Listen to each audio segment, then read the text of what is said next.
Assalamualaikum. Sebelumnya kita udah ulas, kalau kalian mau dapat super healing itu mesti sampai muncul stem cell.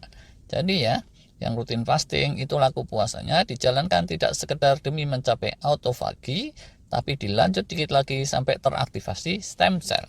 Nah, stem cell melimpah ini bisa juga didapat melalui treatment bioteknologi. Dan sebagai pengetahuan umum, insya Allah ini gampang dipahami. Tapi sebelum ke sana, yuk kita pahami dulu gimana sih cara kerja super healing yang pakai stem cell ini.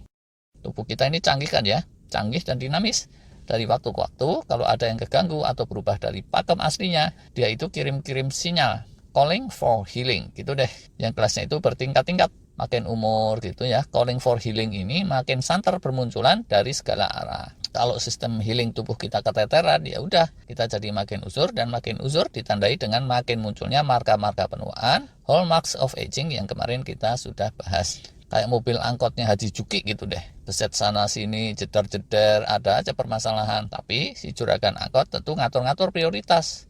Oh, cuma kebeset dikit, dikompon aja beres. Atau kalau sampai platnya robek, dilas. Nah, tapi kalau sampai keruak, plat bodinya mesti ditambal dengan plat baru, terus dilas juga, terus didempul, terus dicat lagi. Super healing tuh kalau yang kayak gitu. Kalau yang sifatnya ringan, itu healing angkot bisa sambil lari-lari, bahkan dibiarin aja juga nggak apa-apa. Tapi kalau healing yang lebih serius, itu hanya bisa kalau angkotnya dikasih rehat dulu, dikondisikan untuk reparasi beberapa lama, dan ada bahan material-material sesuai keperluan. Badan kita tuh mirip angkot Haji Juki itu. Makanya kalau kurang istirahat, tidur ngawur, cepat ambyar. Tapi cukup pun istirahat untuk super healing, tubuh kita akan perlu bahan material dan montir ahli. Bahan materialnya itu yang paling jos stem cell, kalau montir ahlinya hormon pertumbuhan dan zat-zat lain serangkaiannya. Semakin umur, sumber daya stem cell untuk healing ini makin terbatas. Di sisi lain, calling for healing itu semakin pating cerblung gitu, bermunculan dari berbagai tempat. Nah, subhanallah, tubuh kita yang canggih ini, ciptaan Allah, bisa menentukan prioritas-prioritas. Jadi, dia lalu bereaksi sesuai dengan skala prioritasnya. Waduh, misalnya di sekitar liver ada calling for healing yang memerlukan stem cell. Sinyal ini lantas menyebar ke sekujur tubuh, sampai juga ke sumber-sumber cadangan stem cell yang masih kental, yaitu misalnya di sumsum tulang.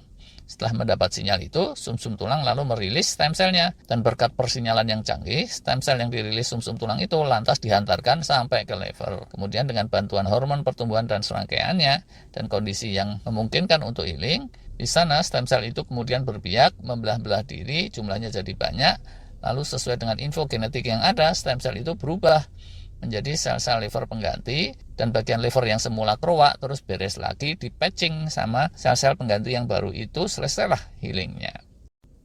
Cuma kalau udah umur tuh ya, yang perlu di patching dengan sel-sel baru itu bukan satu titik kayak gitu, ya sekitar saraf otak, organ-organ penting kayak liver tadi itu, saluran cerna, sendi, kulit, otot, rambut, gigi, gusi, semuanya itu calling for healing. Nah, padahal amunisi stem cell-nya cuma dikit. Ya udah, jadinya bagian liver bisa beres lagi karena dapat healing yang tuntas, tapi yang kulit nggak dapat apa-apa. Sendi otot cekot-cekot, rambut aja jadi putih beruban atau terjadi penggundulan hutan tropis. Lah, itulah sebabnya penting banget buat yang sudah umur untuk mengusahakan kelimpahan stem cell demi mendapatkan super healing kalau mau awet cantik, awet gagah perkasa, awet sehat. Kalau bayi itu sebaliknya, calling for healingnya dikit, stem cell-nya melimpah ruah. Ya udah, semua bisa dibangun kenceng. Ini tapi kecuali bayi yang sakit-sakitan. Sampai sini semoga udah jelas nih betapa stem cell itu penting di saat anak-anak untuk bertumbuh kembang, tapi saat telah dewasa penting untuk healing dan rejuvenation. Dan kalau belum jelas juga, mending stop aja deh sampai di sini, karena berikutnya ini adalah lanjutannya. Dengan mengingat stem cell itu segitu pentingnya, orang terus berusaha untuk cari cara agar dewasa pun bisa dapat bantuan stem cell demi mendapatkan super healing. Di awal-awal dulu logikanya gini, kalau anak lahir itu plasentanya terus disimpan, diawetkan di bank plasenta. Karena dalam plasenta itu stem cellnya banyak gitu. Plasenta ini tali pusar lah kalau menurut orang Jakarta. Kalau tali kolor itu beda lagi dan nggak usah dibahas. Walah, udah terlanjur, sorry. Nah terus, kapan-kapan pas sudah dewasa, dia kenapa-napa, stem cell-nya diambil dari bank plasenta tadi untuk mendapatkan super healing. Lama-lama ide ini terus di-crossing dengan ilmu-ilmu terkait transplantasi organ. Jadi plasenta di bank plasenta tadi nggak cuma bisa dipakai sama si bayi yang sudah tumbuh brewok, tapi bisa juga didonorkan kepada orang lain. Sempat ini terus jadi perdebatan di kalangan kedokteran karena dianggap menganiaya bayi atau gimana gitu. Tapi ya udah, perdebatan itu tidak berumur panjang karena terus Dr. Shinya Yamanaka menemukan cara yang lebih jos daripada model bank plasenta yang bahkan tidak nubruk kode etik atau kode buntut sekalipun. Dr. Shinya Yamanaka dan para peneliti sejawat model dia itu menteorikan bahwa kalau diinjeksi dengan sinyal protein-protein tertentu yang merupakan kode-kode genetik yang tepat, sel-sel itu bisa dimudahkan kembali sampai mudah sekali setara dengan stem cell embrionik yang ada di plasenta-plasenta bayi tadi. Kalau yang lain mungkin sekedar teori, Yamanaka ini lantas berhasil menemukan beneran kode-kodenya dan racikannya. Sekitar 2006 kalau tidak salah dia sukses nyobain ke sel-sel hewan di lab, lalu 2007 dia berhasil nyobain ke sel-sel manusia, dan ujungnya 2012 Shinya Yamanaka mendapat penghargaan hadiah Nobel karena penemuannya itu. Racikannya itu lantas oleh para ilmuwan disebut Yamanaka Factors, terdiri dari 4 unsur lah gitu. Gak usah dipanjang-panjangin lebih lanjut, ini teknis sekali. Sel-sel manusianya yang diolah itu bisa diambil dari berbagai tempat, misalnya dari sel-sel kulit. Dia dijaga tetap hidup di lab, terus dipapar dengan Yamanaka Factors tadi, dia akan berbiak, tapi bukannya tambah tua, malah balik muda lagi, sampai akhirnya berubah jadi stem cell serbaguna yang disebut IPS atau IPSC, Induced Pluripotent Stem Cell. Dengan cara itulah kemudian klinik-klinik terapi stem cell bisa memanen stem cell yang berlimpah ruah yang kemudian diinfuskan balik kepada orang yang ingin mendapatkan super healing, dan ya udah, super healing itu silakan aja terus dirasa-rasain oleh si pasien. Di Indonesia aja yang model kayak gini ada, dan di YouTube banyak testimoninya. Mungkin skenarionya kurang lebihnya gini ya. Kalau model ideal yang sederhana, si Kokom gitu dia datang ke klinik stem cell ingin dapat terapi. Oke Bu Kokom, kalau mau paket lengkap tarifnya 200 juta, kalau paket minimal 50 juta. Setelah administrasi beres, terus diambillah sampel sel-sel hidup dari si Kokom ini, entah dari kulit atau dari mana gitu. Lalu diproses di lab. Ini labnya bukan kayak lab praktikumnya anak-anak semester 3 ya, yang tetes-tetes pakai pipet gitu, tapi ini pakai model robotik yang akurat dan canggih. Makanya mahal tarifnya tuh. Sel-sel itu lantas ditumbuh kembang biakan sambil dipapar dengan Yamanaka Factor yang bisa balikin jadi stem cell pluripotent tadi. Dan setelah cukup optimal berkembang menjadi jutaan sel, dikemaslah masuk ke dalam kantong infusan. Terus Cekokom itu dikondisikan untuk menerima infusan itu. Dan penginfusan stem cell ini dari awal sampai akhir bukannya sampai berhari-hari gitu, tapi ya mungkin sekitaran 3 jam aja udah selesai. Segera setelah keasup stem cell jutaan, ya udah, tubuh Cekokom akan mengalami super healing kayak bayi atau anak-anak kecil. Tapi kalau soal bibirnya yang doer, itu nggak bisa berubah jadi mungil cantik. Kalau healingnya mau tuntas beneran, terapi stem cell biotek ini diawali atau dikombinasikan dengan teknik-teknik fasting yang sampai memicu autofagi dan seterusnya yang biasa kita obrolin. Diteorikan oleh para ahli, kalau pengkombinasiannya tepat, itu bisa jadi super healing yang sejati insya Allah.